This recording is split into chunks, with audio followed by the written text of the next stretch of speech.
Robinhood versus Tasty Trade. Both offer commission free trades on stocks and ETFs, but when it comes to options, futures, and advanced tools, things get interesting. So let's get into it. First, Robinhood. Robinhood makes investing super accessible with its mobile first interface.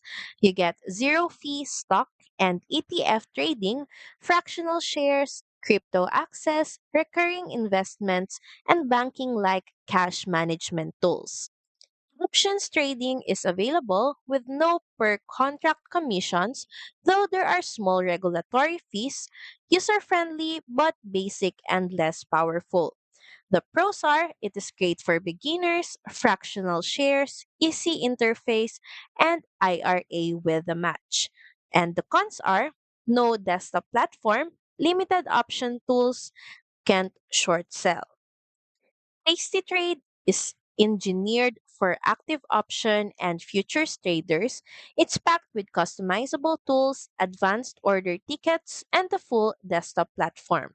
Options cost around $1 per contract to open, it's free to close, and capped at $10 per leg.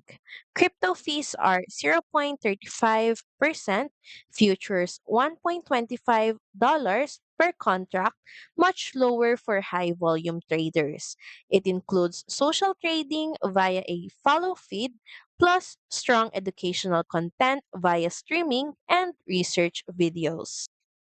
Pros are pro grade tools for options or futures, desktop platform, rich educational content, ability to short and trade more complex instruments. And the cons are interface can be overwhelming, margin rates are high, 8 to 11%, no fractional shares, and no banking features. So from here, you have to make a choice. Choose Robinhood if you're starting out or trading small amounts, and if you want crypto, fractional shares, and easy buys. And lastly, if you prefer mobile only simplicity.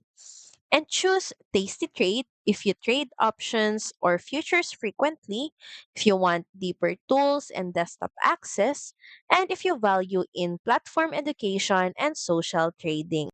Both platforms offer commission free stock trading, but Robinhood is ideal for beginner and casual traders, while Tasty Trade excels for experienced, active options or futures traders. You can even use both Robinhood for simple trades and Tasty Trade for heavy option strategies. So that's pretty much it. Thank you very much for watching this video. I hope that you find this video helpful. And if you do, please don't forget to like, share, and subscribe to the channel. And I will see you again on the next one. Bye!